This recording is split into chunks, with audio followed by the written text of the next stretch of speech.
Deleita-te no Senhor e Ele concederá o que deseja o teu coração. Isso está escrito nos Salmos de número 37, versículo de número 4. A paz do Senhor Jesus. Estamos começando neste momento mais um culto no lar, a nossa escola bíblica dominical. O momento em que todos os domingos pela manhã reservamos para adorar ao Senhor Deus, para glorificá-lo por tudo quanto Ele tem nos concedido e também, claro, aprendermos a sua santa e gloriosa palavra. Nesta manhã de domingo, nós queremos louvar a Deus por sua vida, agradecer ao Senhor por estar nos permitindo entrar no seu lar, quem sabe você no ambiente de trabalho ou viajando, acompanhando a programação da Rede Brasil com este culto ao vivo no seu lar. Nós queremos louvar a Deus, agradecer também ao nosso muito digno pastor presidente, pastor Ailton José Alves, por esta oportunidade, claro, estendendo este agradecimento ao nosso superintendente, pastor Nadi Jackson Saraiva, e dizer que estamos felizes em poder compartilhar com você da bênção de Deus. Nós queremos também cumprimentar com a paz do Senhor a todos que estão perto e aos que estão distantes. Sim, aqueles que nos acompanham pelas diversas plataformas da mídia, você que está aqui no Brasil, em Pernambuco, ou até fora do Brasil, nos acompanhando pelo YouTube, quem sabe, que Deus em Cristo continue lhe abençoando, que Ele lhe conceda uma manhã de domingo de paz e que este dia seja um dia de grande alegria. Nós queremos enviar a paz do Senhor também para todos os alunos da Escola Bíblica Dominical, nossos irmãos da terceira idade, alguns, quem sabe, que estão impossibilitados de chegarem à Escola Bíblica Dominical por conta da sua saúde ou de locomoção ou pelo ambiente e o momento histórico em que vivemos. Mas nós queremos saudá-los com a paz do Senhor, a todas as crianças que fazem parte da Escola Bíblica Dominical, aquelas que não puderem ir para a escola, não puderam, mas estão em casa com a família assistindo, aos jovens, adolescentes, enfim, a todos vocês, a paz do Senhor Jesus é o que eu desejo nesta manhã. Como sempre fazemos, nós iniciamos, claro, agradecendo a Deus pela manhã de domingo, louvando ao Senhor por mais uma oportunidade, mas em seguida, claro, nós vamos iniciar orando. A oração, ela é a chave da vitória, é assim que temos aprendido. E por isso, queremos convidar você que pode participar conosco, independente de onde você esteja, seja em pé, sentado, deitado, andando, ouvindo pelo fone, enfim, não sei, seja em casa, na sala da sua casa, com a família, com os amigos, chegou o momento de orarmos. Eu quero convidar você a participar conosco deste momento tão importante que é a oração. Vamos orar. Querido Deus e Pai de nosso Senhor e Salvador Jesus Cristo, queremos nesta manhã, Senhor, te agradecer. Agradecer, Senhor, pelo fôlego de vida. Te agradecer, Deus, por mais um dia na tua presença, pelo alimento que o Senhor tem nos concedido, pela saúde, ou quem sabe, Deus, até pela falta da saúde, porque nós aprendemos na tua palavra que nós devemos agradecer por tudo, Senhor. Nós sabemos que tudo está no teu domínio, no teu controle, e por isso nós queremos te louvar, te agradecer pela vida deste irmão, desta irmã, deste amigo ainda não evangélico, amiga também, que ainda não te aceitou, Senhor Jesus, mas que está sempre conectado nesse culto aos domingos pela manhã. Abençoa-os, estende tuas mãos de graça e de misericórdia. Nós queremos te agradecer por nossa vida, pela salvação imerecida, por tua palavra, Senhor, que é a revelação especial, pelo sacrifício de Cristo na cruz do Calvário. Não poderíamos esquecer de te agradecer, Senhor, pela Rede Brasil de Comunicação, este veículo abençoador que tem levado a tua palavra, Senhor, aos quatro cantos da terra. Abençoa, Senhor, os companheiros que estão aqui conosco neste culto. Abençoa o teu servo, pastor Ailton José Alves, sua esposa, irmã Judite Alves, seus filhos e netos. Eu te peço pela diretoria da Igreja Evangélica Assembleia de Deus em Pernambuco, Senhor.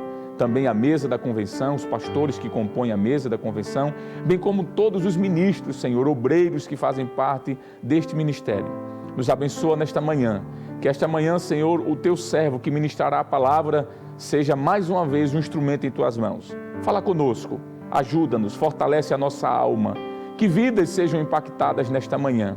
Isso nós te pedimos, Senhor, e te agradecemos por tudo, no nome santo de Jesus, aquele que vive, Senhor, e que reina para todo sempre. Amém e amém. Muito bem, chegou agora o momento da adoração. Como sempre fazemos, todos os domingos, após a leitura, após a oração, nós vamos louvar a Deus com alguns hinos.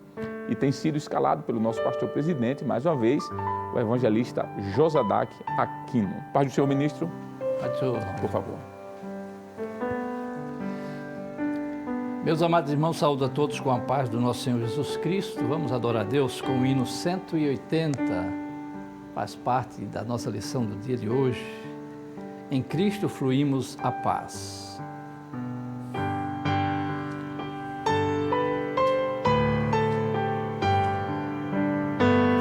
Aonde fluímos a paz e o amor, em Cristo, somente em Cristo, aonde nós temos poder e vigor, em Cristo, somente em Cristo, em Cristo, em Cristo, eu sinto em mim um gozo sem fim. É inexplicável, mas é agradável, está no amor de Cristo. Aonde águas vivas nós vamos buscar, em Cristo, somente em Cristo, e pão divinal para nos saciar, em Cristo, somente em Cristo, em Cristo, em Cristo, sinto em mim um gozo sem fim.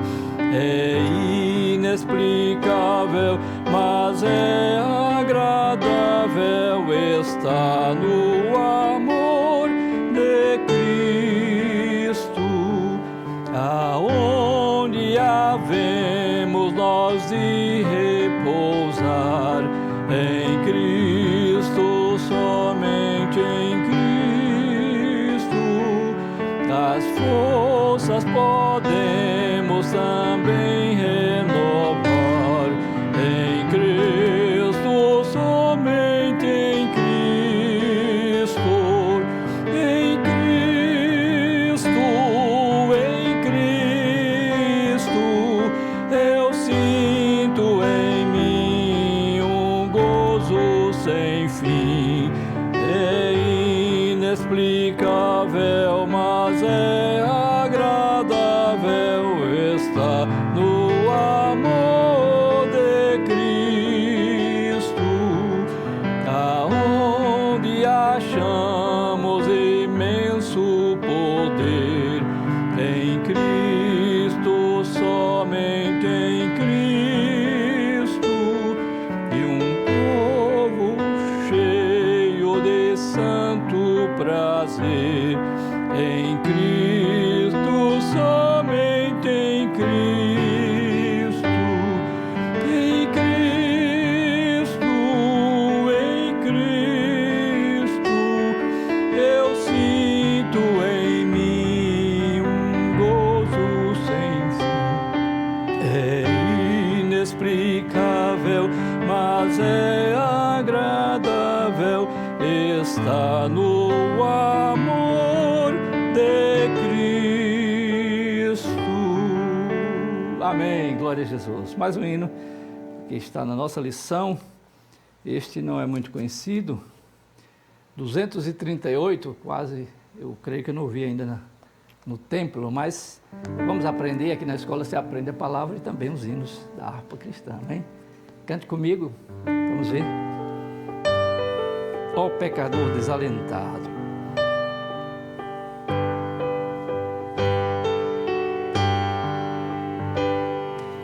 ó pecador desalentado, venha Jesus teu Salvador, porque viver atribulado, venha Jesus teu Salvador.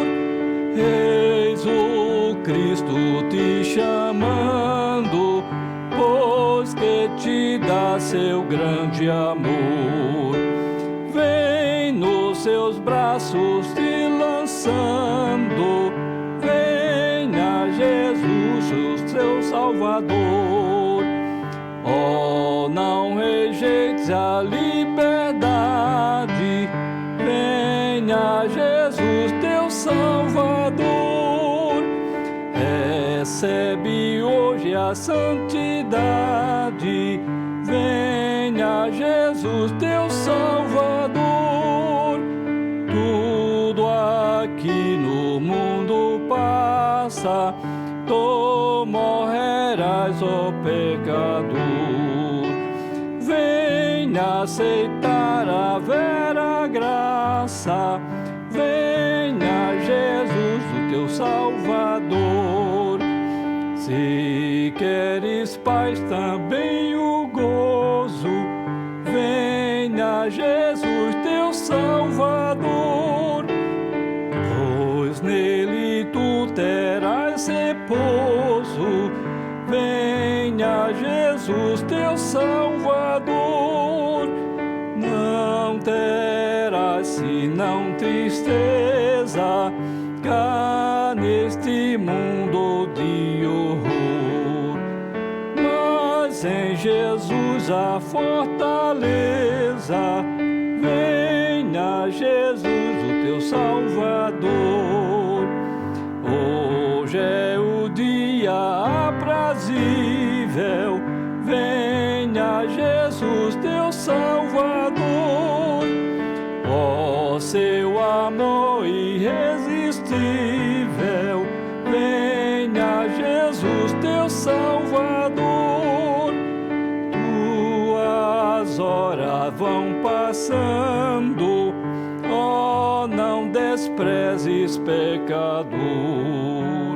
A voz de Deus te convidando, venha Jesus, o teu Salvador. Aleluia. Glória a Deus. Muito bem, queridos irmãos, estamos felizes por estarmos mais uma vez juntos na presença do Senhor. Hoje, dia 29 de agosto do ano de 2021, nós vamos estudar a lição de número 9, a lição que tem como título O Reinado de Joás. Lição de número 9 deste trimestre, certamente seremos muito abençoados. O texto áureo da nossa lição nos diz o seguinte, acompanhe conosco, por favor. Não te desamparem a benignidade e a fidelidade, ata-as ao teu pescoço, escreve-as na tábua do teu coração e acharás graça e bom entendimento aos olhos de Deus e dos homens. Provérbios, capítulo 3, versículo 3 e o versículo de número 4. A verdade prática nos diz o seguinte: para ter uma vida de constante comunhão com Deus, é necessário abandonar todo tipo de idolatria e confiar nele inteiramente. O objetivo geral da nossa lição é afirmar que o pecado leva o homem à ruína. Os objetivos específicos são 3. O primeiro, apontar o livramento de Joás das mãos de Atalia. Segundo, assinalar a restauração do templo. E terceiro e último, caracterizar a idolatria de Joás e a decadência de seu reinado. A leitura bíblica em classe para a lição de hoje encontra-se no segundo livro dos Reis de Israel, capítulo 11, versos de número 1 ao verso de número 3, depois capítulo de número 12, versos do 1 ao 5 e, por fim, os versos 17 a 21. Como sempre fazemos no momento da leitura da Palavra de Deus em sinal de reverência, eu quero convidar você, aqueles que podem, é claro, a estar conosco lendo a palavra de Deus. Vamos ficar de pé neste momento e vamos ler a palavra do Senhor. Você que está em casa com a sua família, que não pôde ir ao templo e está realizando esse culto familiar, este culto doméstico, é um momento de, junto com a família, lermos a palavra de Deus. Então, vamos ler. Convido-vos a acompanhar conosco e fazer a leitura da palavra de Deus. Nos diz assim, então, a leitura bíblica em classe. Vendo, pois, Atalia, mãe de Acasias, que seu filho era morto, levantou-se e destruiu toda a descendência real. Mas Jeozeba, filha do rei Jeorão, irmã de Acasias, tomou a Joás, filho de Acasias, e o furtou dentre os filhos do rei, aos quais matavam, e o pôs a ele e sua ama na recâmara, e o escondeu de Atalia, e assim não o mataram. E Jeozeba teve-o escondido na casa do Senhor 6 anos, e Atalia reinava sobre a terra. Capítulo de número 12 de 2 Reis. No ano 7º de Jeú, começou a reinar Joás, e 40 anos reinou em Jerusalém, e era o nome de sua mãe Zíbia de Berseba. E fez Joás o que era reto aos olhos do Senhor todos os dias em que o sacerdote Joiada o dirigia.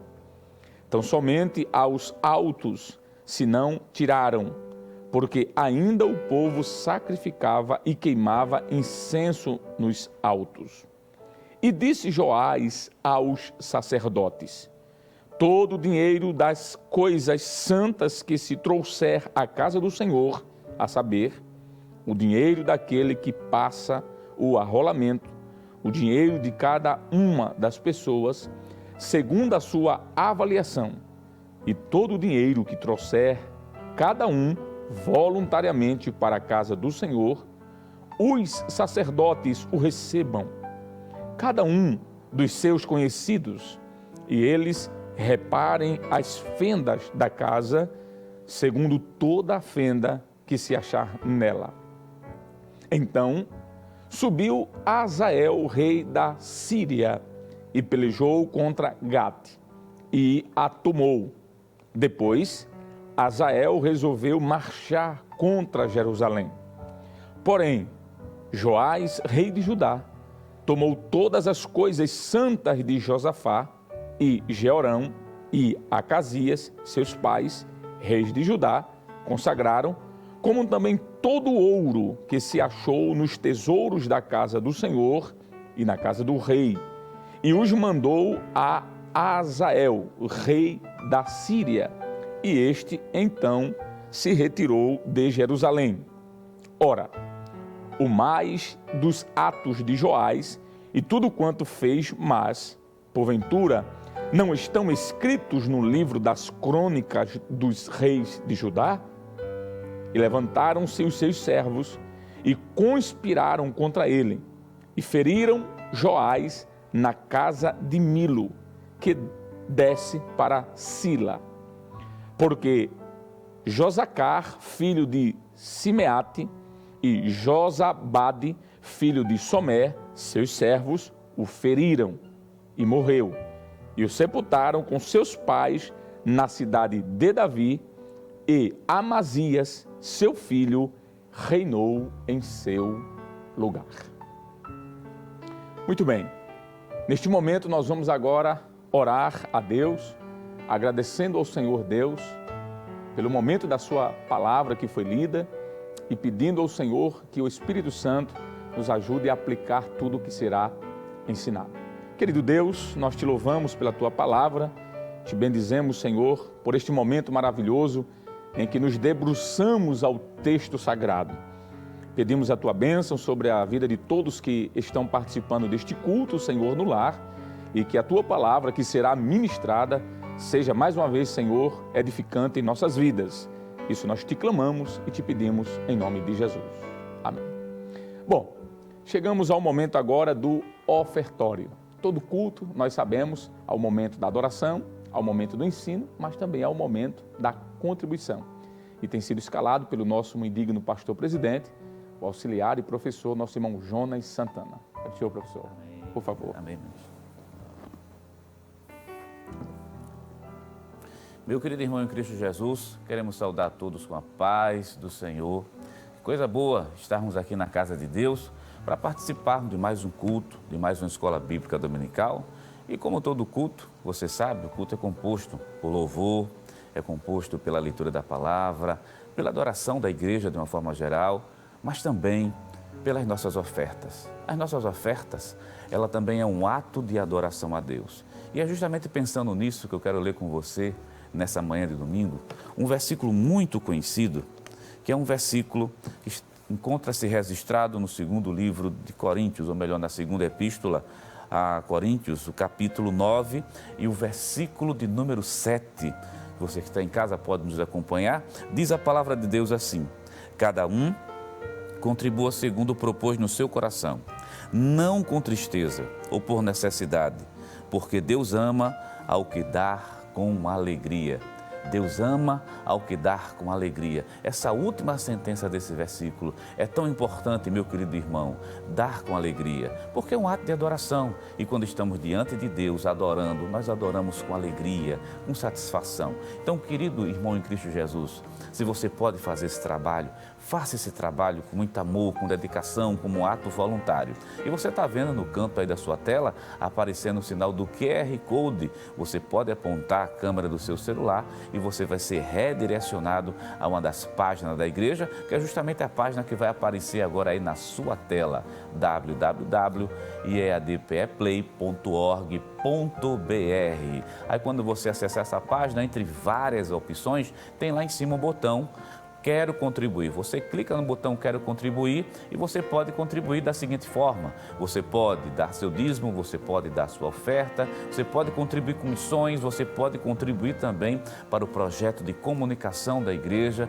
você pode fazer uma oferta alçada. Então, querido irmão, essas são as opções. Também nós temos algumas opções para facilitar. Tem um PayPal, tem um PagSeguro, que para quem está fora do Brasil pode muito bem se utilizar desses recursos, e temos 3 contas bancárias. Essas contas, a conta da Caixa Econômica Federal, o Banco do Bradesco, o Banco do Brasil, todas em nome da Igreja Evangélica Assembleia de Deus. Tenham cuidado porque embaixo está ali o CNPJ da igreja. Todo depósito tem que ser feito em nome da Igreja Evangélica Assembleia de Deus em Pernambuco. E outra facilidade que chegou nesse período de pandemia é o Pix, e a chave para se fazer a transferência é justamente o CNPJ da igreja, Igreja Evangélica Assembleia de Deus em Pernambuco. Então, querido irmão em Cristo Jesus, esses são os canais que estão disponíveis hoje e os recursos para você ofertar ao Senhor. Faça isso com amor, faça com dedicação, faça com alegria.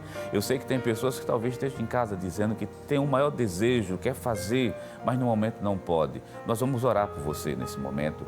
Deus pode abrir porta de trabalho para quem está desempregado. Vamos orar para Deus aumentar o pão na casa dos seus filhos. Vamos orar nesse momento, vamos falar com Deus, aonde você estiver. Pare, ore ao Senhor nesse momento, ore, agradecendo a oferta que você vai dar, e ore também para que Deus possa ajudar os necessitados. Oremos ao Senhor. Senhor nosso Deus, Pai da eternidade, estamos diante de Ti nesse domingo de manhã, Te agradecendo, Pai, por estarmos em Tua casa, ouvindo a Tua santa e maravilhosa palavra. Agora, Senhor da glória, Rei eterno, Teus filhos que vão ofertar, que estão fazendo esse trabalho com tanto amor, com tanta dedicação, recebe como sendo um ato de adoração. Mas tem aqueles, Pai, que são necessitados, que precisam. Há outros que têm um anseio muito grande de contribuir, mas não podem. Abre a porta de trabalho, aumenta o pão dos teus filhos. Assim nós te pedimos, meu Deus, e te rogamos, no nome santo e no nome poderoso de Jesus, recebe a nossa gratidão, no nome de Jesus. Amém, amém. Nesse momento, o evangelista Alessandro Barreto, primeiro secretário das Superintendências das Escolas Dominicais aqui em Pernambuco, convida o evangelista Josa Dark para louvar o Senhor. Adore a Deus conosco nessa manhã de domingo. Amados irmãos, vamos adorar a Deus com mais um hino. Este é muito conhecido, né? 422. No céu não entra pecado. Então cante aí na sua casa, abra sua boca, cante com seus filhos, sua família. Vamos adorar o nosso grande Deus.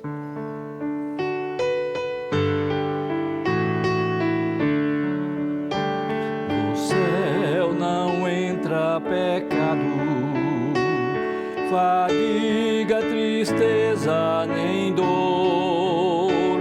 Não há coração quebrantado, pois todos são cheios de amor.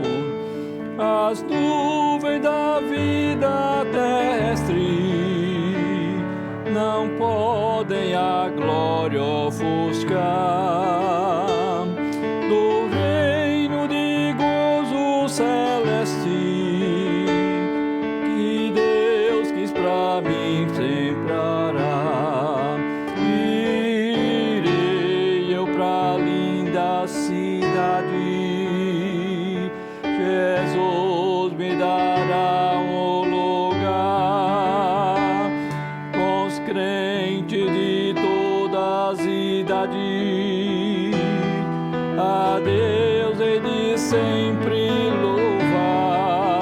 Do céu tenho muitas saudades da glória que lá hei de ver.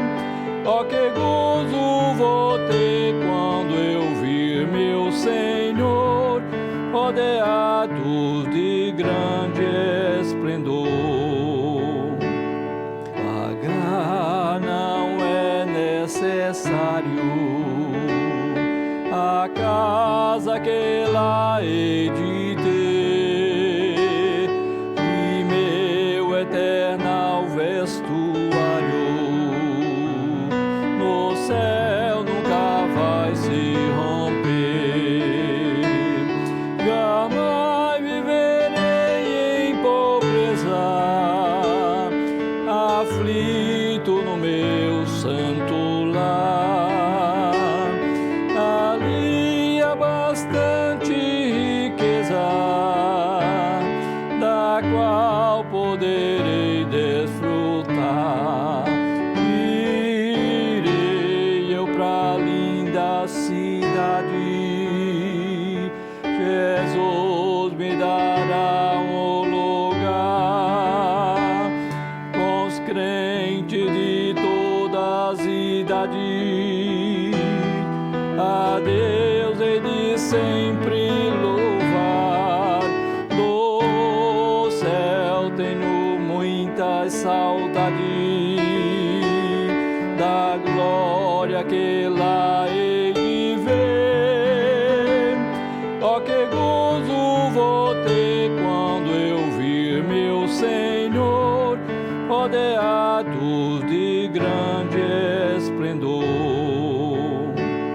No céu o luto é banido, enterros não hão de passar, sepulcros jamais são erguidos, lá morto não vou encontrar. Os velhos serão transformados, mudado nós vamos ficar, quais ossos por Deus espalhados no céu para sempre brilhar. Irei eu pra linda cidade, Jesus me dará um lugar com os crentes de todas as idades. A Deus hei de sempre louvar.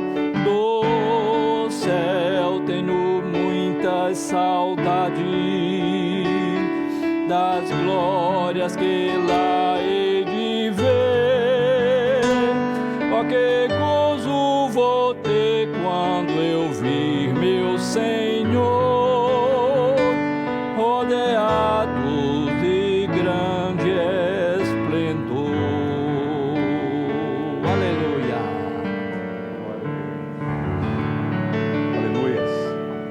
como é bom estarmos louvando a Deus e adorando a Sua Majestade. Chegou um dos momentos mais importantes do culto. É o momento em que vamos parar um pouco o que estamos fazendo, se possível, claro, e prestarmos atenção no que o nosso Pai Celeste tem a nos dizer.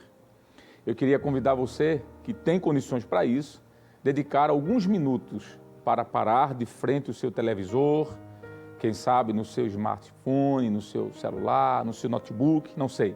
Onde quer que você esteja acompanhando, parar um pouco e dar ouvidos àquilo que Deus separou para nós nesta manhã de domingo. Tem sido escalado pelo nosso pastor presidente, o presbítero, nosso amigo, irmão Jonathan Lucena. Pai do Senhor, presbítero. Evangelista. Vamos estar orando para que Deus continue lhe ajudando e que o Senhor venha ser um canal de bênçãos para aqueles que nos escutam. Amém.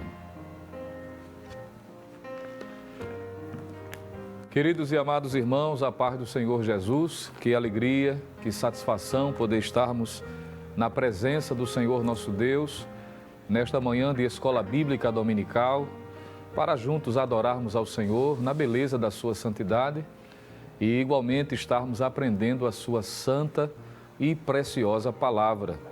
Nós queremos agradecer a Deus pela honra de servi-lo e também agradecer ao nosso estimado pastor presidente, pastor Ailton José Alves, pela confiança que ele assim nos confere através do superintendente das escolas, pastor Nadir Jackson, nos dando a oportunidade de estar com você também nesta manhã, para juntos aprendermos a sua santa e poderosa palavra, a palavra de Deus.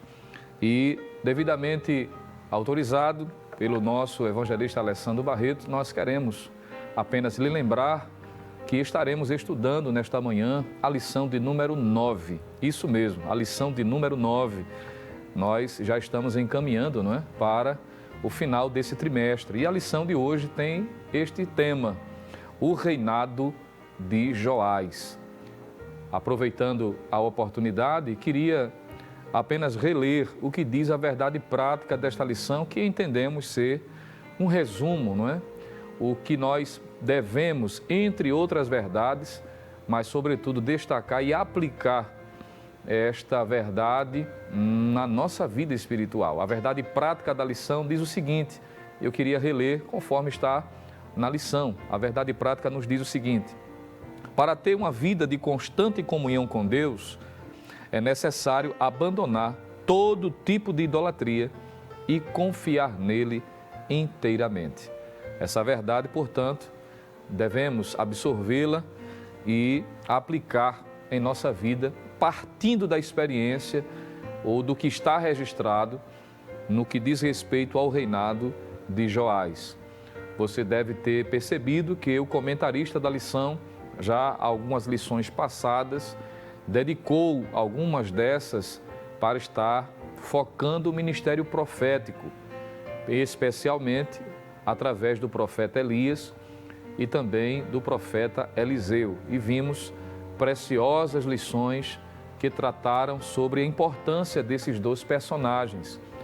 E a lição de número 9, portanto, se retoma o que estamos estudando de um modo geral, que é a figura dos reis de Israel, principalmente o que está registrado no primeiro e segundo livro dos reis.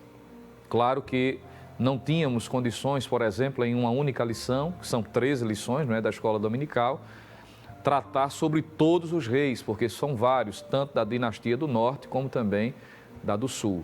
Mas o comentarista da lição frisou alguns, e entre estes, o reinado de Joás, que entendemos ser também um dos reinados que muito se destacou, principalmente no caso de Joás, por causa da trama envolvida este personagem, que nós poderíamos dizer, sem sombra de dúvida, que é um enredo muito semelhante a um filme épico, podemos assim dizer, porque várias situações atípicas ocorrem dentro do contexto da história deste personagem. Portanto, nós queremos lhe convidar para, juntamente conosco, estarmos meditando juntos nesta manhã sobre o reinado de Joás. Iniciando a introdução, eu queria ler e pedir para que você nos acompanhasse nessa leitura, a leitura da introdução da nossa lição. E observamos que o comentarista inicia o comentário da lição com as seguintes palavras, está na introdução da nossa lição. Acompanhe conosco, por favor. Com apenas 7 anos de idade, Joás começou a reinar. Como era muito jovem, recebia orientações e conselhos do sacerdote Joiada. Durante os anos em que foi orientado, teve um brilhante reinado e fez o que era reto aos olhos do Senhor.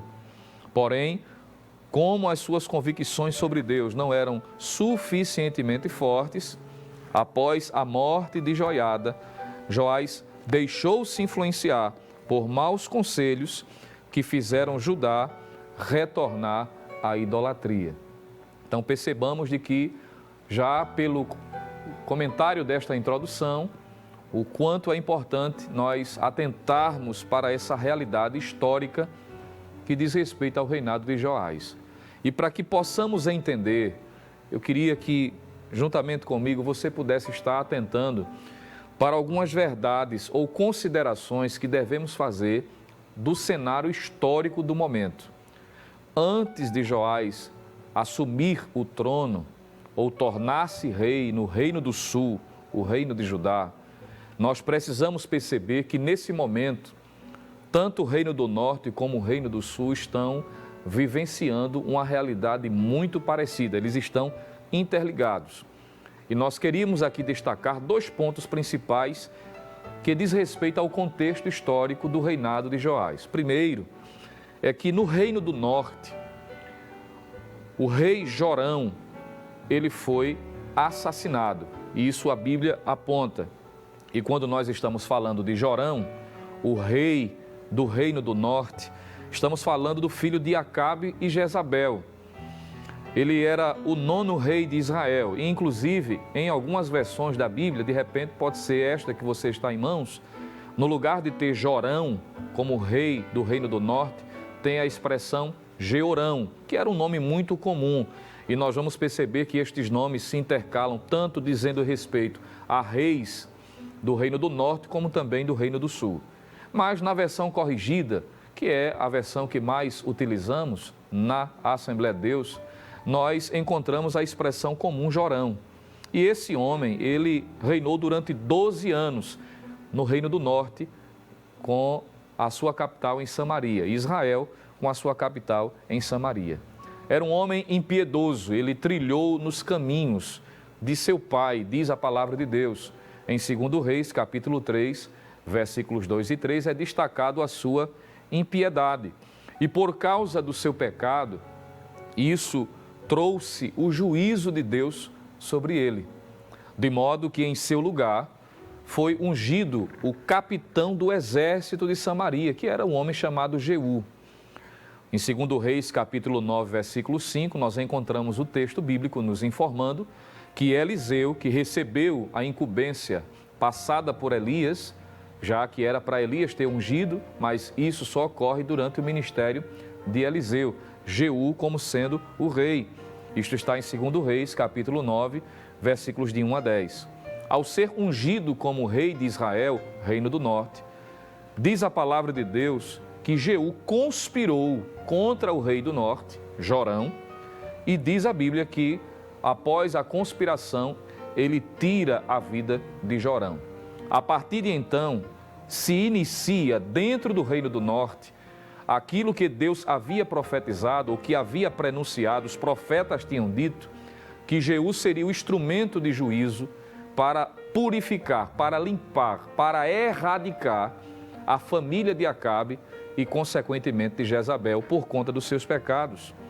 E ele iniciou a sua saga, não só matando o rei Jorão, como também a própria Jezabel, conforme diz o relato bíblico de 2º livro dos Reis, capítulo de número 9, versículos 30 a 33, que após ter sido jogada de cima para baixo, diz a Bíblia que Jeú passou por cima dela com a carruagem que estava. De modo que Jeú, ele inicia esse extermínio, vamos assim dizer, da casa do rei Acabe, tanto no reino do norte, como também perpassando a limitação geográfica do reino do norte, também com os que pertencia ao Reino do Sul. Por isso que nós estamos frisando de que precisamos entender esse contexto, porque estão interligados nesse momento em que Joás surge como rei. Então, lembremos, o Reino do Norte, Jorão é assassinado, Jeú assume o reinado, ele começa o extermínio da casa de Acabe, cumprindo aquilo que Deus havia falado por meio de seus servos, os profetas, como consequência direta dos pecados de Acabe e de Jezabel. Consequentemente, ou simultâneo a isso, no Reino do Sul, quem estava à frente do trono na época ou na ocasião era um homem chamado Acasias. E nós precisamos aqui destacar e lembrar que esse Acasias aqui não é o mesmo Acasias do Reino do Norte, já que eram nomes parecidos. Inclusive foi alvo de uma lição que já foi aprendida nesse trimestre. Como eram nomes comuns, então teve o Acasias do Norte e agora o Acasias do Sul. Da mesma forma como Jorão do Norte e Jorão ou Jeorão do Sul. A gente precisa fazer essa distinção, porque eram nomes comuns, como hoje acontece do nome João, Maria, José, ser muito comum também. Então, no Reino do Sul, o Reino de Judá, com a sua capital em Jerusalém, estava o rei Acasias. E nós encontramos a palavra de Deus nos mostrando que ele, estando à frente da nação, e, a bem da verdade, Acasias também era conhecido como Jeoacás, conforme 2 Crônicas, capítulo 21, versículo 17, e também 2 Crônicas, capítulo 25, versículo de número 23, que era uma variação, trazendo também esse nome. E ele começou a reinar com 22 anos, mas o seu reinado foi muito curto. Ele apenas passou à frente da nação 1 ano como rei em Jerusalém. Está em 2 Reis, capítulo de número 8, versículos 25 e 26. Ele, como rei do sul, ele era descendente direto de Josafá. Está em 2 Crônicas, capítulo 21, versículo 1. Seu pai era o filho de Josafá, chamado Jeorão ou Jorão. Lembremos, agora do sul, já que era um nome muito comum. Não confundir, é importante destacar isso. E quando ele assume o reinado, a sua mãe, Atalia, ela está viva, não é? Ela é, vamos dizer, alguém que sobreviveu, estar viva após a morte de seu marido, Jeorão, filho de Josafá, e agora vê o seu filho, Acasias, que era o filho mais novo, diga-se de passagem, assumir o reinado do Reino do Sul, que durou apenas 1 ano. Por quê? Porque Acasias, já que era parente do Reino do Norte, ou seja, parente de Jorão, era o seu tio, porque havia esse grau de parentesco por conta da aliança que Josafá havia feito com o próprio Acabe, dando seu filho para casar com a filha de Acabe. Então, quando Acasias foi visitar Jorão, seu tio, então Jeú o intercepta, podemos assim dizer, e Acasias também é morto por ordem e determinação de Jeú. De modo que Jeú está limpando, vamos assim dizer, da face da terra de Israel, tanto do norte como do sul, os familiares de Acabe, e isso alcança também o Reino do Sul com Acasias. E é exatamente dentro desse contexto que vai surgir esta mulher chamada Atalia, assumindo o reinado de forma ilegítima. Porque se você está com a Bíblia aberta, segundo o livro dos Reis, capítulo de número 11, versículo 1, nós queríamos chamar a sua atenção para o que o texto bíblico nos aponta. Segundo o livro dos Reis, capítulo de número 11, versículo 1, nos diz o texto sagrado: vendo, pois, Atalia, mãe de Acasias, que seu filho era morto, levantou-se e destruiu toda a descendência real. Então, observe que com a morte de Acasias, o rei do Reino do Sul, então surge Atalia, ou ela usurpa o trono no lugar de seu filho. Existe uma grande possibilidade disso ocorrer por conta da intenção que ela tinha, talvez de proteger-se a si mesma, impedir de que a sua vida fosse ceifada, com medo das implicações que poderia trazer para ela, uma vez que Jeú tinha o intento de extirpar, de tirar, de erradicar todos os descendentes de Acabe. E isso por consequência, alcançaria ela. Sobre essa mulher, Atalia, e a gente está analisando aqui o contexto para poder entender o reinado de Joás. A Bíblia vai destacar sobre, primeiramente, seu caráter maligno. Quando lemos, por exemplo, o segundo livro dos Reis, capítulo 8, versículo 18 e 26, diz que Atalia era filha de Acabe e neta de Onri, embora o texto de 2 Reis 8 e 26 conste lá na versão corrigida como sendo filha de Onri, mas entenda a filha ali não como filha direta, mas como descendente, porque quando nós analisamos os textos, nós encontramos a referência que ela era filha de Acabe e, consequentemente, possivelmente de Jezabel. Existem algumas implicações que não vêm ao caso aqui, mas nós entendemos a linhagem direta que essa mulher tem com a impiedade de Acabe e a sua casa. Tanto é fato que o seu casamento, como já fizemos menção, com o filho de Josafá, foi resultado de uma aliança entre essas duas famílias e entre esses dois reinos, com um propósito político para trazer reconciliação ou pacificação entre as duas nações que já há um tempo estavam em guerra. Se você está anotando, nós estamos fazendo menção porque são muitos versículos e o propósito é destacar o reinado de Joás. Estamos apenas fazendo menção do contexto para que nós entendamos melhor. Mas você pode estar analisando segundo o livro dos Reis, capítulo 22, versículo 45, quando diz que havia paz entre o reino do norte e entre o reino do sul. Esse era o propósito dessa aliança, algo que Deus repreendeu Josafá pelo fato de ele ter feito isso. Apesar da sua piedade, ele agiu aqui de forma incoerente. A impiedade dessa mulher é declarada de forma textual, porque se você está com a sua Bíblia aberta, veja aí, segundo o livro das Crônicas, capítulo 22, o versículo de número 7, nós encontramos o escritor fazendo menção à impiedade dessa mulher. Segundo o livro das Crônicas, capítulo de número 24, quero dizer, versículo de número 7, está escrito o seguinte: porque sendo Atalia ímpia, veja de que forma ela é chamada, sendo Atalia ímpia, veja que a sua natureza maligna é destacada textualmente nas Escrituras.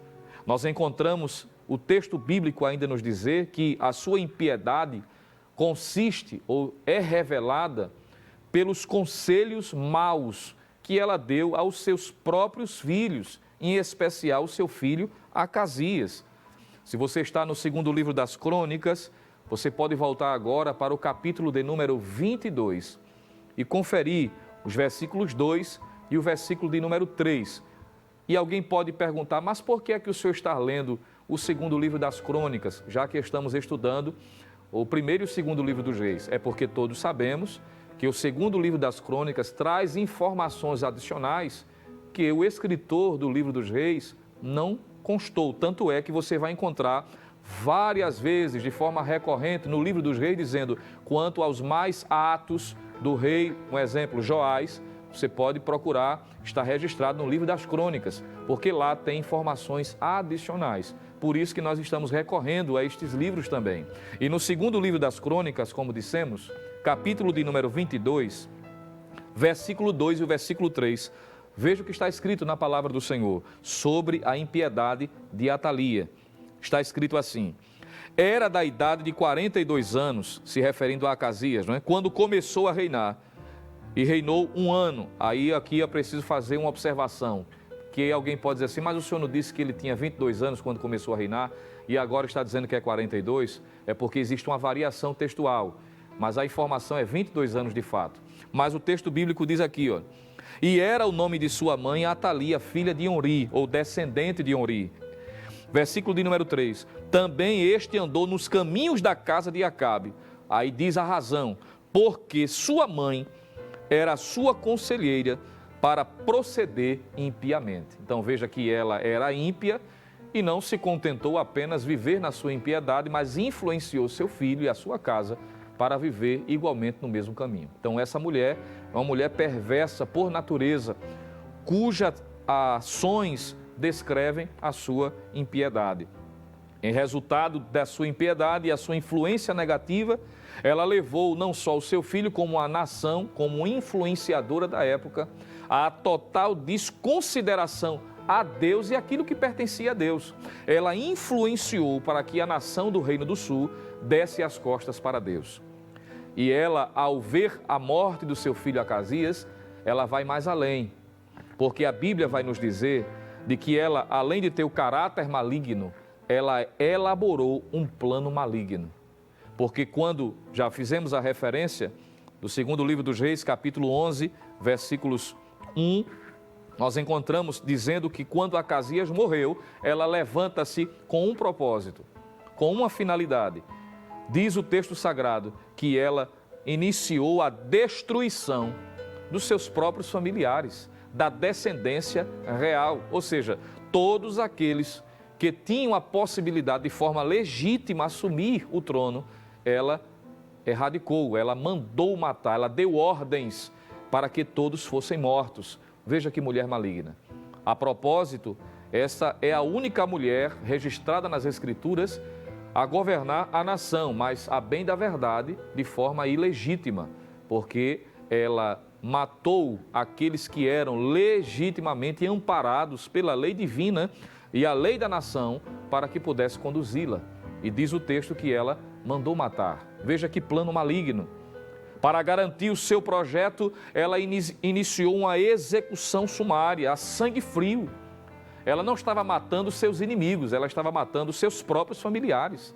Ela estava matando seus próprios netos. Imaginemos como essa mulher era ímpia, conforme está segundo Crônicas, capítulo 22, versículos 10 a 12. O que Jezabel havia feito na nação do norte contra os profetas de Israel, Atalia agora está fazendo contra a sua própria família, destruindo ou querendo destruir a descendência davídica, a descendência por meio da qual veria o Messias. Seu perverso reinado durou 6 anos, onde a idolatria campeava, entre outras coisas errôneas que nós podemos observar quando lemos tanto o segundo livro dos Reis, como também o segundo livro das Crônicas. Mas você pode ler segundo Reis, capítulo 11, versículo 28. Então, este é o cenário histórico, esse é o panorama histórico que dá-se o ensejo para que Joás surja como reino, como rei. O seu reinado surge dentro desse contexto. Imaginemos a instabilidade que vivia a nação de Judá nessa ocasião. De modo que o tópico 1 da nossa lição, uma vez entendendo este cenário, faz menção a algo providencial que ocorre dentro desse contexto. E isso aqui é maravilhoso. Eu quero dizer a você, nessa ocasião, que Deus, Ele continua sentado na sala do governo do universo. Eu vou repetir, Deus continua sentado na sala do governo do universo. Isso significa dizer que Deus não perde o controle da situação. Ele não é pego de surpresa. As atitudes malignas de determinadas pessoas, com o objetivo de querer impedir os propósitos de Deus, não serão alcançados, não terá êxito, porque Deus tem um controle na palma de sua mão. Foi Jó quem disse: bem sei eu que tudo podes, e nenhum dos teus pensamentos pode ser impedido.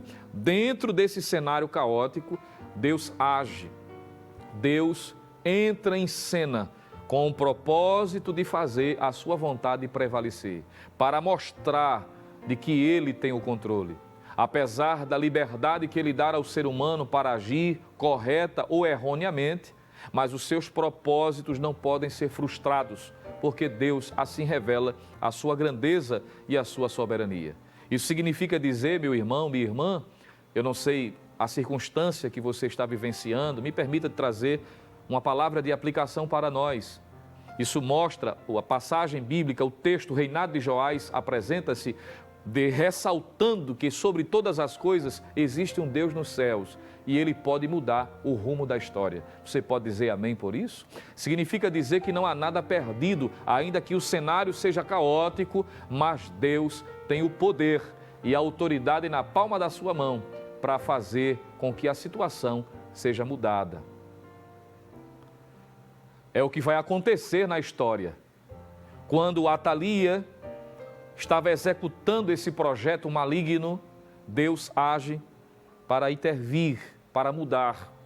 Por trás da ordem maquiavélica que Atalia tinha de destruir os seus familiares, a descendência direta de Judá, já que era a linhagem de onde vinha o Messias, o Senhor havia prometido que os filhos de Davi estariam sempre à frente do trono. Isso está em 2 Reis, capítulo 8, versículo 19. Quem olhasse aquele cenário poderia dizer: e as promessas de Deus? Como é que ficará a partir de então? Deus não falou, mas Deus é fiel. Ele sempre agirá com o propósito de cumprir a sua palavra. Ele não dorme e nem tosqueneja, diz a palavra do Senhor, a Bíblia Sagrada. E nós encontramos agora a preservação de uma criança, por meio da qual Deus vai fazer com que haja uma intervenção no cenário caótico da nação do Reino do Sul. É a preservação, é o livramento de Joás, é o que está no tópico 1 da lição. Veja conosco, por favor. A lição no tópico 1, o livramento de Joás, o ponto 1, as tramas reais. Vamos ler aqui o que diz o comentarista da lição. Tanto em Israel quanto em Judá, existiam acirradas disputas pelo poder, envolvendo interesses políticos e econômicos. A casa real de Judá havia se aparentado com a casa real de Israel através de Atalia, neta de Acabe e Jezabel. Atalia se casou com Jorão, ou Jeorão, filho de Josafá, rei de Judá. Quando Jorão, o rei do norte, foi assassinado por Jeú, e a morte de Acasias, consequentemente, Atalia usurpou o trono e começou a reinar em seu lugar. Isso foi a trama. Mas veja o ponto de número 2 desse tópico primeiro, tópico 1 da nossa lição, e o ponto 2. Nós já lemos o 1, veja conosco o ponto de número 2, a coragem do sacerdote Joiada. Diz assim: Atalia herdara a perversidade de Acabe e Jezabel. Para se assentar no trono, ela matou todos os membros da família real, incluindo seus próprios netos. Apenas Joás, filho de Acasias, escapou. Ele tinha 1 ano de idade e foi escondido em uma sala por sua tia Jeozeba, esposa do sacerdote Joiada, e lá ficou durante 6 anos. Nesse período, Joiada preparou Joás para assumir o trono e lhe ensinou as leis mosaicas. Veja que coisa extraordinária. Enquanto o projeto maligno de Atalia estava sendo executado, o projeto salvífico, o livramento, a providência de Deus também estava paralelamente ocorrendo. Porque enquanto havia morte, Deus levanta alguém como instrumento, como um canal para preservar providencialmente a vida de Joás. Esta mulher, conforme diz o texto, Jeozeba, também chamada no segundo livro das crônicas de Jeozebate, que é uma variação do nome dela também. Era filha do rei Jeorão, ela era irmã de Acasias, conforme 2 Reis 11:2, e de forma corajosa tomou a Joás, filho de Acasias, e o escondeu juntamente com a sua ama dentro da casa do Senhor. Ela entendeu que deveria lutar para prover o livramento daquela criança. Que lição maravilhosa essa mulher já nos dá. Embora não temos mais informações a seu respeito, ela aparece de forma abrupta, subitamente. Ela era esposa do sacerdote Joiada, que nós veremos mais detalhes a seu respeito. Mas essa mulher mostra a sua coragem. Primeiro, ela não esperou passivamente a destruição de todos que estavam ali. Ela não cruzou os braços, ela não se omitiu, ela tomou uma postura, ela teve a coragem de entrar no berçário real, vamos assim dizer, e levar consigo Joás, que tinha 1 ano, entendendo que ela deveria lutar, que ela deveria proteger, preservar a semente, a esperança do futuro daquela família. Que lição essa mulher nos ensina? A lutar por aqueles que estão debaixo da nossa tutela, entendendo que não há nada perdido, entendendo que não pode esperar passivamente, tem coisas que é Deus quem faz de forma absoluta, soberana, independente, mas tem coisas que Deus faz associado à postura, à atitude, à coragem daqueles que estão à sua disposição. Essa mulher, ela se torna um canal para trazer livramento. Ela conduz aquela criança em proteção e estrategicamente ela o esconde juntamente com a sua ama, aquela que deveria cuidar daquela criança, dentro da casa do Senhor. Ela toma a iniciativa de proteger e aonde ela decide esconder a criança? Dentro da casa do Senhor. Não haveria lugar melhor para proteger aquela criança contra as investidas de Atalia, senão na casa de Deus. Isso é um ensino, isso é uma lição maravilhosa. A Atalia pode representar muitas coisas hoje. As investidas do diabo, as doutrinas falsas, às vezes a influência que no mundo nós encontramos para querer desconstruir o ideal de Deus para a vida, não é? E ela toma a iniciativa de guardar, de proteger dentro da casa do Senhor. Não há lugar melhor para seus filhos receber a proteção, senão dentro da casa do Senhor. Na casa do Senhor, na presença do Senhor, recebendo o ensino, a palavra, como servir, investimento de Deus para a vida de Joás, através da ousadia daquela mulher, que não esperou passivamente a derrota, mas agiu com coragem, com altruísmo, porque ela colocou a própria vida em risco. Porque se aquele projeto, aquele plano fosse descoberto, era o fim da sua existência. Ela seria sentenciada por Atalia, com certeza, de forma cruel, para servir de exemplo, mas ela não olhou para essas circunstâncias e corajosamente e de forma altruísta, ou seja, colocando a vida do outro como prioridade, ela a si mesma correu risco. Que ensino! Às vezes nós somos corajosos para determinadas coisas, mas aquilo que é mais essencial, às vezes vem o desejo, o sentimento de querer entregar os pontos, desistir, mas esta manhã, façamos como esta mulher fez, sejamos corajosos. Deus vai usar a sua coragem, o seu amor, a sua dedicação e vai honrar a sua fidelidade. Você crê nisso? Ela esconde Joás dentro da casa do Senhor durante 6 anos. De forma muito discreta, ela juntamente com seu esposo. Diz o texto que quando lemos a palavra do Senhor, havendo essa proteção miraculosa de Joás, em meio àquele contexto, isso fica claro, ele foi alvo da proteção divina.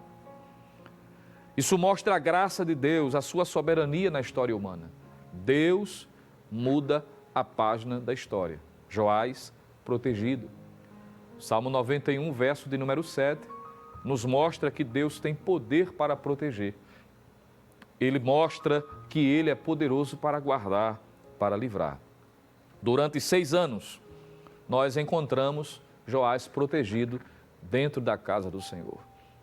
Mas há uma estratégia ainda para ser executada. Eu queria chamar a sua atenção novamente para a lição. Tópico 1 ainda, agora o ponto de número 3, que é assim determinado como a estratégia bem sucedida. Acompanhe conosco a leitura desta passagem, deste texto. Quando Joás completou 7 anos, Joiada armou uma estratégia para empossar o legítimo rei.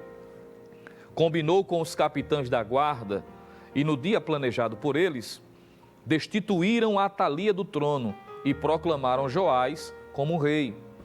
Joiada naturalmente passou a ser corregente com Joás, pois este não tinha condições de reinar, por ainda ser criança. O sacerdote, como homem temente a Deus, destruiu os sacerdotes de Baal e conclamou o povo para remover seu templo, despedaçar imagens, altares e refazer a aliança com Deus. O plano agora vem à luz. Ele é protegido com uma finalidade. Ele é o descendente do trono. Ele é o rei legítimo. Ele deve assumir. E Joiada, que era o sacerdote, esposo de Jeozeba, ele espera o momento certo. E nós aprendemos aqui algo com ele.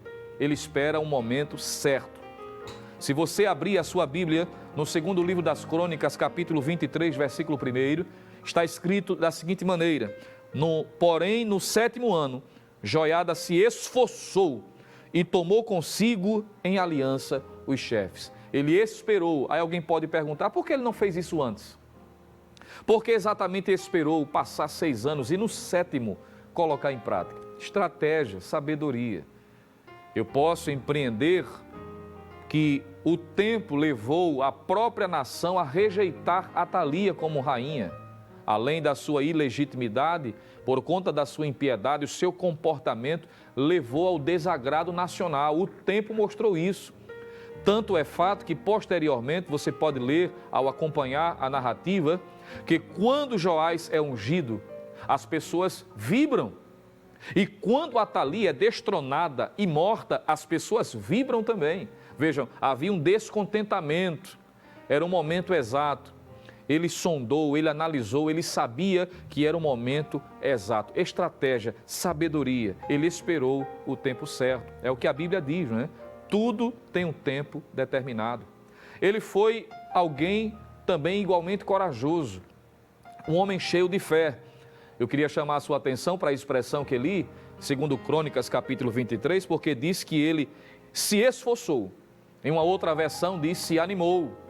Significa dizer que ele estava entusiasmado, estava confiante, ele estava convicto, ele estava certo que algo ia acontecer. É como se Deus testificasse ao seu coração de que chegou o tempo da mudança, chegou o tempo da restauração. E foi o que aconteceu. Ele reúne os príncipes, mostra a necessidade de haver uma unidade, uma unificação no Reino do Sul. Ele conclama os levitas, os sacerdotes igualmente com eles, os chefes das famílias e apresenta Joás. Imagina a surpresa para aqueles que achavam que os descendentes já estavam todos mortos, que Atalia era a última, não é? Quando viram Joás vivo, com 7 anos de idade, preservado dentro da casa do Senhor, isso foi uma surpresa muito grande. E quando ele chama o povo para reatar a aliança, ele unge juntamente com seus filhos, diz a Bíblia, no segundo livro das Crônicas, capítulo 23, versículo 11, que ele, como sacerdote, juntamente com seus filhos, ungiram de forma pública a Joás como rei. Aquele menino de 7 anos, ele é reconhecido como rei de Judá.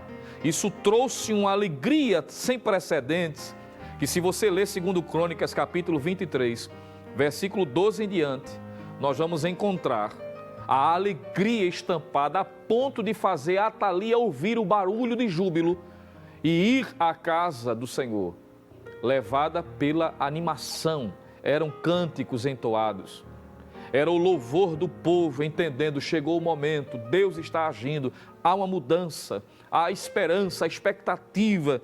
E diz o texto que quando ela foi, viu, rasgou as suas vestes, e Atalia era tão irônica, era uma pessoa tão dissimulada, que ela chegou a gritar que aquilo ali era uma traição. Imaginemos, né? Uma mulher que conspirou, que assassinou, que cometeu um crime cruel, assassinando, dando ordem para a morte de seus próprios netos, para assumir o trono de forma ilegítima, agora está dizendo que está sendo traída, imagine. E ela é deposta do trono, ela é morta, e agora a nação de Israel tem como rei Joás. Esse homem, essa criança, este jovem, 7 anos, apesar das suas limitações, ele recebe a ajuda de Joiada, que serve como uma espécie de corregente, era o seu tutor. E através de Joiada, diz a Bíblia, que Joás, ao assumir o reinado, teve a sensibilidade inicialmente de fazer o que agradava o coração do Senhor. Isso está no segundo livro dos Reis, capítulo 12, o versículo de número 2. E fez Joás o que era reto aos olhos do Senhor, todos os dias em que o sacerdote Joiada o dirigia. Veja que Joiada influenciava. E este menino, com 7 anos, estava convicto, desejoso de agradar ao Senhor. Através de Joiada, a atuação de Joás como rei é marcada por algumas atitudes, algumas ações que trouxeram uma mudança, um reavivamento dentro da nação de Judá. Primeiro, nós encontramos de que ele restaurou a aliança pública com Deus. Isto está em 2 Reis, capítulo 23, versículo 16. Ele reatou a aliança quebrada. Ele chamou o povo à responsabilidade de forma pública. Em 2 Crônicas, capítulo 23, versículo 17, estamos citando por conta da exiguidade do tempo, são muitas informações, muitos textos que você pode ler com calma depois. 2 Reis, capítulo 23, versículo 17, diz que ele quebrou os laços com a idolatria. Aliança restaurada, a convicção de que deveriam agradar ao Senhor, eles entraram no templo de Baal, que havia sido construído dentro de Jerusalém. Imaginemos que afronta. Aquele templo é destruído, o sacerdote que ali servia também extirpado da nação de Judá, os altares quebrados, mostrando que a aliança é confirmada por atitudes. Não é só dizer da boca para fora, mas tem que mostrar com a sua atitude, com a sua vida, com o seu comportamento, com suas atitudes. É restaurado o templo. Começa a ter um trabalho voluntário de contribuição para o reparo do templo. Você percebe isso? Quando nós analisamos a Bíblia Sagrada, em todos os reinados em que os avivamentos ocorreram, havia evidência do desejo de contribuir para a obra.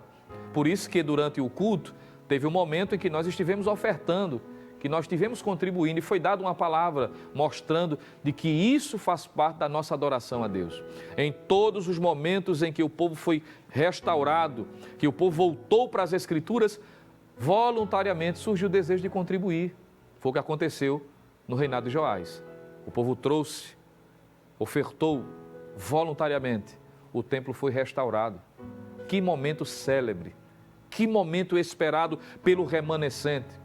Eu imagino Jeozeba e Joiada olhando, vivenciando aquele momento, talvez com lágrimas nos olhos, dizendo, valeu a pena.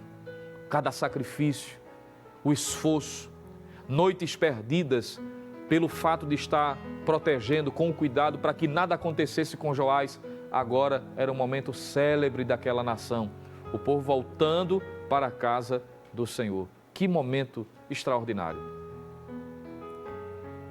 O texto bíblico ainda nos ensina que houve uma reorganização da liturgia.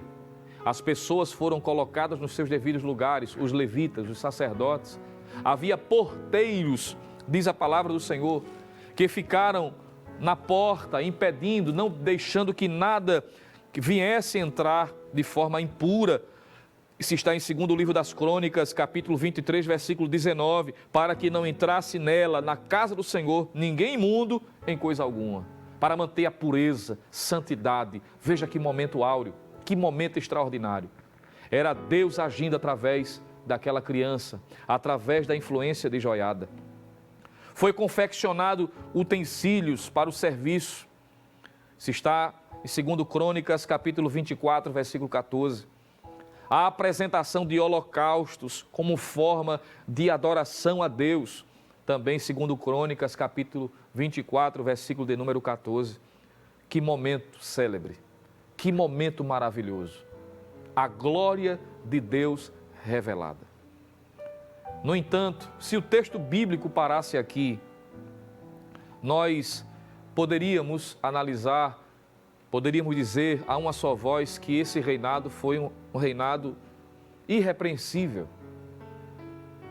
Conforme está na lição, no tópico 2, o reinado de Joás e a reparação do templo, nós vemos Deus abençoando o trabalho, ajudando, prosperando, a fidelidade dos que estavam envolvidos, a cooperação nacional, todo mundo voltado para aquele serviço, para aquele trabalho, todos lutando por uma melhora. No entanto, algo ruim vai acontecer no reinado de Joás, e a Bíblia faz questão de deixar isso claro, é que houve um declínio. Joás, ele perdeu o foco, perdeu o rumo, ele perdeu a noção que deveria continuar servindo a Deus com fidelidade até o fim. E isso revelou-se a partir da morte de Joiada, que a Bíblia vai dizer, em 2 Crônicas, capítulo 24, versículo 15 e 16, que morreu com 130 anos, idoso, farto de dias, e essa expressão na Bíblia fala de prosperidade, alguém que viveu bem a sua vida até os últimos instantes. E Joiada morreu. E a partir da sua morte, surgiu o declínio. É como se Joás tivesse perdido o chão. A Bíblia vai dizer e registrar de que ele então inicia o declínio da sua fé. E eu queria citar rapidamente aqui os passos que ele deu. Primeiro, indicando no seu declínio uma fé superficial.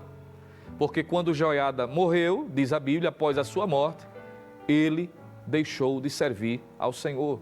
2 Crônicas, capítulo 24, versículo 17. Joás é o clássico exemplo nessa segunda fase de sua vida, podemos assim dizer, após Joiada, né? Antes de Joiada era uma coisa, após Joiada era outra. E ele tinha uma fé superficial, inconstante. A Bíblia nos ensina a viver de forma contrária, a ter uma fé substancial, nutrir uma sólida comunhão com Deus até o fim, independente da circunstância. A nossa fé não pode estar fundamentada necessariamente em pessoas. Pessoas são úteis, que nos ajudam, que nos ensinam, mas elas são transitórias, hoje estão e amanhã não podem estar. Mas a nossa fé, a nossa fidelidade deve estar fundamentada em Deus. Por isso que o escritor disse na sua epístola aos Hebreus, olhando firmemente para o Senhor Jesus, autor e consumador da nossa fé. O Salmo 125, verso 1, diz que aqueles que confiam no Senhor são como os montes de Sião, que não se abalam, mas permanecem para sempre. É assim que devemos ser, não como Joás, que teve a sua fé de forma superficial. Em 1 Coríntios 15, versículo 58, diz que nós devemos ser constantes, firmes, constantes, sempre abundantes na obra do Senhor. Joás, infelizmente, não deu ouvidos à recomendação bíblica. Ele atendeu a conselhos insensatos, isso também está no versículo de número 17, porque assim que Joiada morreu, alguns príncipes foram até ele para induzi-lo, para levá-lo a um rumo diferente. E a Bíblia vai dizer que ele deu ouvido. A Bíblia adverte sobre o perigo de maus conselhos. Você pode lembrar do Salmo 1, verso 1. Nós devemos ter cuidado. Em 1 Coríntios, capítulo 15, versículo 33, diz que as más conversações corrompem os bons costumes. O que é que nós estamos ouvindo? Quais são os conselhos que estão nos dando? São conselhos bons? Devemos seguir, mas se não forem, se esses conselhos nos levam para fora da vontade de Deus, nós não devemos dar ouvidos. É o que nos ensina a palavra do Senhor. A Bíblia a adverte. Joás não atentou para isso. Ele tornou-se tolerante, diz o texto do 2 Crônicas, capítulo 24, versículo 18, que o povo se afastou, deixou a casa do Senhor, serviram às imagens e aos ídolos, e veio a ira do Senhor contra aquela nação. Joás se deixou levar pelos prazeres momentâneos, aquilo que o apóstolo João diz que faz parte do contexto do mundo no sentido daquilo que as filosofias que levam para longe da presença do Senhor. Ele fala em 1 de João capítulo 2, versículos 15 e 16.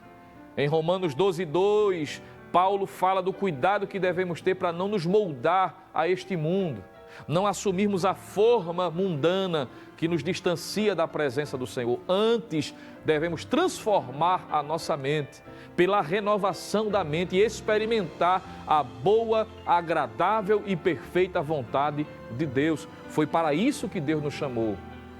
Joás não deu ouvidos à voz de Deus.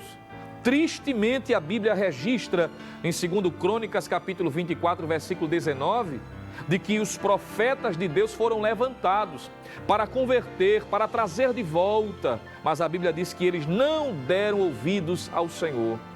Que difícil para Joás. O homem que tinha sido uma bênção, um instrumento de Deus, agora está com os ouvidos fechados, não quer dar ouvidos à voz do Senhor. A Bíblia vai nos dizer que nós devemos ter cuidado. Deus dá graça, Deus usa de misericórdia, dando oportunidades para que haja arrependimento. Em 2 Crônicas 36 e 15 diz que Deus enviou seus profetas em todos os períodos da história daquela nação para que eles dessem ouvidos, para que se arrependessem, mas não quiseram, não fizeram. Mas para aqueles que dão ouvidos à voz de Deus, a palavra do Senhor nos garante vitória contra os inimigos. 2 Crônicas 20, versículo 20. Nos garante segurança, Provérbios 1 e 33. Nos garante felicidade, Provérbios 8 e 34. Diz que bem-aventurado é os que atentam para as palavras do Senhor. Dá longevidade de dias, Provérbios 4 e 10. Proteção, Provérbios 4 e 6. E a direção de Deus em todas as áreas da nossa vida. Mas eu concluo mostrando que a cegueira espiritual de Joás levou ao ápice do seu erro. Foi quando, mesmo na insistência em que Deus levantou profetas, especialmente Zacarias, filho de Joiada, aquele que tinha sido instrumento de Deus para proteger, para guardar Joás, que ensinou a palavra, que fez com que ele se tornasse um homem célebre. Mas agora, a dureza do seu coração, a cegueira espiritual, era algo tão terrível que aquele homem, Joás, se tornou ingrato. Ele projetou, conspirou, levando à morte de Zacarias, filho de Joiada, filho de Jeozeba. Imagine, a Bíblia diz em Tiago 1, versículo 14 e 15, que o homem é conduzido a um caminho de morte quando se envolve, quando se deixa levar pelo pecado. O distanciamento sistemático de Deus, o pecado leva cada vez mais para distante do Senhor. Salmo 42, verso 7, o salmista diz que um abismo chama outro abismo. E a Bíblia vai nos dizer que essas práticas são reprováveis, são obras da carne. Gálatas capítulo 5, versículo 19 e 21. Como consequência, o tópico 3 da nossa lição fala sobre a conspiração contra Joás. Porque após a morte de Zacarias, diz a palavra do Senhor que o juízo de Deus veio sobre Joás. Seus servos conspiraram contra ele, segundo Crônicas 24, versículo de número 25. E aquele homem teve um triste fim para alguém que foi preservado, alguém que foi alvo da proteção, do cuidado de Deus. Mas, infelizmente, isso é o que acontece com aqueles que se afastam dos projetos de Deus, tem um final trágico. Mas nesta manhã, o Espírito Santo de Deus nos incentiva a trilhar um caminho de fidelidade, perseverando na presença do Senhor. E é isso que a Bíblia nos diz. Uma vez que a lei da semeadura é irrevogável, Paulo disse em Gálatas 6 e 7, que tudo aquilo que o homem plantar, isso também ceifará. E ele diz no verso de número 8, e eu termino com esta frase, porque ela nos incentiva a nutrir na nossa vida comportamentos que agradam ao Senhor, diferente do que aconteceu no fim da vida de Joás. Gálatas 6 e 8, Paulo diz assim, porque o que semeia na sua carne, da carne ceifará a corrupção, mas o que semeia no Espírito, do Espírito ceifará a vida eterna. Joás, infelizmente, não perseverou até o fim, mas você e eu somos conclamados, através da palavra do Senhor, a perseverar até o fim, vivendo em triunfo, em fidelidade, em serviço ao Senhor. Que Deus nos ajude, que possamos guardar a palavra de Deus em nosso coração. Que Deus abençoe a todos. Presbítero Lucena, vou pedir para que o senhor, por favor, fique aqui conosco, convidar o companheiro também, auxiliar e professor irmão Jonas, que compõe ali a equipe da superintendência. Nós vamos orar, mas antes de orar, eu estava, professor Jonas, pensando quando o nobre companheiro estava ensinando que essa história poderia terminar de uma forma tão mais bonita, mas infelizmente a história de Joás termina de forma trágica. E eu achei muito importante quando o senhor disse que ele foi ingrato. Joiada, o sacerdote, o livrou da morte junto com a sua esposa. E após a morte do sacerdote e da sua esposa, o rei Joás conspira contra o filho do sacerdote e o mata. E o princípio que fica aqui é o princípio da ingratidão. como é terrível alguém receber ajuda e retribuir com algo tão feio que seria a traição, né? Oremos então, vamos terminar. A gente aprende com a Bíblia com os erros dos outros, não é? A gente aprende com acertos, professor Jonas, Verdade. mas também aprendemos com os erros. Não fazer como ele fez. Então vamos orar. Vamos agradecer a todos que estão nos acompanhando neste momento, seja de perto ou de longe. Eu chamei os companheiros aqui que fazem parte da equipe da superintendência. Nós queremos agradecer mais uma vez a Deus, ao nosso pastor presidente e ao pastor Nado Jackson, nosso superintendente, por ter nos escalado, né? Eu não estou aqui sozinho, estou com os companheiros para fazer esse trabalho. Vou pedir ao amigo professor Jonas para orar conosco, por favor. Vamos orar nesse momento, seguindo a orientação da evangelista. Orando a Deus. Senhor nosso Deus, Sim, Deus. Pai da misericórdia, Ó Deus, queremos te agradecer, meu nós Deus, te louvamos nesta manhã. por tudo que tu nos falaste aos nossos corações. Sim, Deus. Senhor Deus, aplica a tua palavra nos nossos corações. Deus eterno nos ajuda, usa de misericórdia, para que nós possamos perseverar até o fim. Fica conosco, tem piedade daquele Sim, que meu nesse Deus. momento está na sua casa, que pediu uma palavra, tu levaste a palavra ao teu coração dessa pessoa. Verdade, Pai. Conforta essa vida. E aquele que está afastado, toca ali ainda mais no coração para que volte, porque tu sempre dá uma chance a quem está afastado. Deus eterno, recebe a nossa gratidão, recebe o nosso louvor, a nossa alegria, porque ouvimos a tua santa e gloriosa palavra, Senhor. e tu nos enriqueceste nessa manhã de Sim, meu domingo. Deus. Pai eterno, recebe isso no nome santo e poderoso de Jesus. Amém. Amém. E que a graça do nosso Senhor e Salvador Jesus Cristo, o grande amor de Deus, o nosso eterno Pai, a comunhão e as divinas consolações do Espírito Santo continue sobre todos nós, agora e para sempre. Amém e amém.